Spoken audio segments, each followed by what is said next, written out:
असं आहे, मला जे काय म्हणायचं होतं ते ज्या वेळेला राजसाहेब ठाकरेंची मुलाखत प्रसिद्ध झाली त्या पहिल्याच दिवशी मी माझं मत मांडलेलं आहे की हे दोन्ही भाऊ एकत्र येतील न येतील, तर एकत्र येत असतील तर हे काय दोन भाऊ म्हणून एकत्र येणार नाहीयेत, दोन पक्ष एकत्र येणार आहेत, दोन पक्षाचे अध्यक्ष एकत्र येणार आहेत.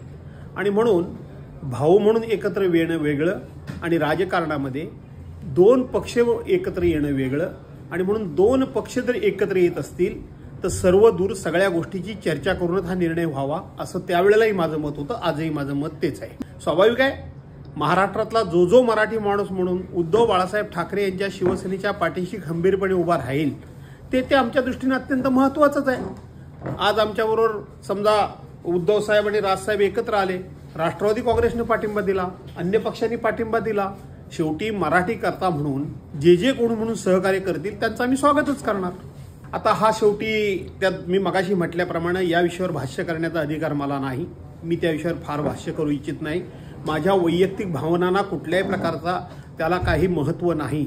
परंतु महाराष्ट्राची मात्र इच्छा 100% ही आहे की ह्या दोन बंधूंनी एकत्र यावं, अशी महाराष्ट्राची भावना आहे. एवढं मी सांगू शकतो. मुळात एक मराठी माणूस म्हणून मला या सगळ्या गोष्टीचा आनंद होतोय. हे राजकीय नंतर पहिल्यांदा एक मराठी मुलगा म्हणून या सगळ्या गोष्टी मला काय किंवा मुंबईतील किंवा राज्यातील इतरही तरुणांना त्या अपेक्षित आहेत आणि त्या आता होत आहेत याचा जास्त आनंद होतो. राजकीय दृष्ट्या बघाल तर ठीक आहे, या जातीच्या बेसवरती मतं मागण्याचा आम्ही कधीच प्रयत्न केले नाही शिवसेनेने. कारण बाळासाहेबांनी काय सांगितलं 80% समाजकारण 20% राजकारण, लक्षात ठेवा. त्याच्यामुळे समाजकारणाच्या माध्यमातून आम्ही आमचे बेस तयार केले.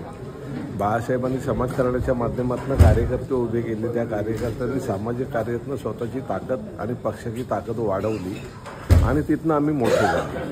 त्यामुळे उद्याचा मेळावा हा राजकीयदृष्ट्या आम्हाला फायद्याचा आहे की नाही हा काळ ठरवेल. परंतु सगळ्या मराठी जनांची जी इच्छा होती ती आज पूर्ण होते याचा संपूर्ण राज्यभर आनंद दिसतोय. नाही, तिथे मराठी म्हणून सगळे जाऊन मदत करतायत आणि जर शिवसेना म्हणून त्यांना आमची मदत तिथे पाहिजे असेल तर सगळ्या मदतीला आम्ही तयार आहोत.